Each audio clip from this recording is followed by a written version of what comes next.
Hello my friends and welcome back. Thank you very much for being with me again today. The Serbs are at it again, and it's always good to hear from them. This article comes from Sputnik and it's from today, the 26th of October 2022. Serbian parliament approves new government headed by Prime Minister Brnabić, I would say. That's how you probably pronounce it. Maybe not, but I say Brnabić. And when I read the title, I was like, so?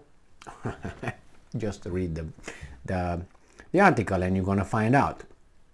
Members of the Serbian parliament on Wednesday approved the country's new government headed by Prime Minister Ana Brnabić, with ministers taking an oath and pledging to keep Kosovo and Metohija as part of Serbia.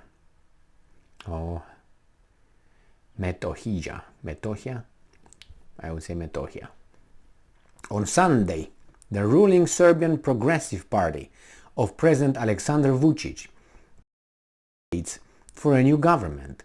The ministerial nominations were considered by the parliament on Tuesday and Wednesday.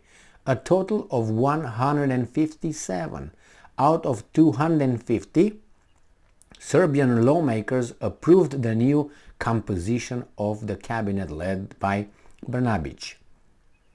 After the vote, ministers took an oath where they pledged to abide by the constitution and be committed to keeping Kosovo and Metohija as part of Serbia. During her speech in the parliament, Brnabić said that Belgrade would continue to pursue its strategic goal of joining the European Union while further conducting an independent foreign and domestic policy. The Prime Minister noted that the development of Serbian energy infrastructure would also be one of the priorities of her government. It is Brnabić's third consecutive term as Serbian Prime Minister since she first took office in 2017. The issue of Kosovo has been a major one for Serbia's domestic policy for years.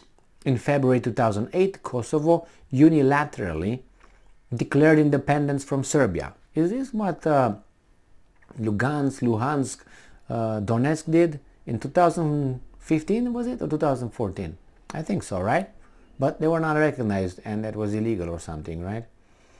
And nearly 100 UN member states have since recognized its independence. Several countries, including Serbia, Russia, China, and Greece have not. And I can add Romania, I don't know if they're still there or not. While some have withdrawn their recognition of Kosovo. Since when?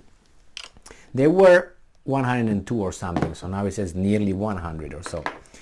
Well, I don't know, I would say that if I would be Serbian, I would agree with what they vowed or swore. And because I put myself in their shoes, but you say, okay, why don't you put yourself in the Albanians' shoes, / nowadays Kosovarians. Well, I can put myself in those shoes, but I don't think those shoes would like me to put myself in them. And why do I say that? Is because if you legitimize that situation, then we have a big problem all over the world, because you tell me where you don't have a majority of a population that could say, okay, you know what, today I want self-determination within your country.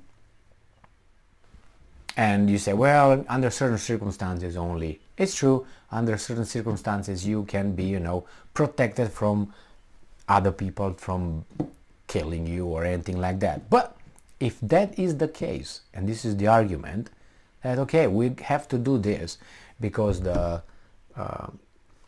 Serbians were killing the Albanians, the Kosovarians, and we had to separate them, and eventually that was the natural course of events. I don't think that was the natural. But anyway, before we get there, if we agree that the reason why these Albanians on that territory claim that territory is theirs, okay, is because the other guys were stronger and were killing them for being Albanians, Kosovarians. I will call them Albanians, okay? Because if a Romanian lives in America, you don't call me, I don't know, let's say I live in, let's say Ohio, or whatever you call me, or I don't know. No, I'm a Romanian living in the United States of America. I'm not going to become a Michigander or whatever other state. I mean, I could, but in origin, I'm still, the gene is Romanian, however I turn it and twist it. So anyway, because those guys over there in Kosovo, I never heard about Kosovarians. I heard about Albanians, I heard about Serbs.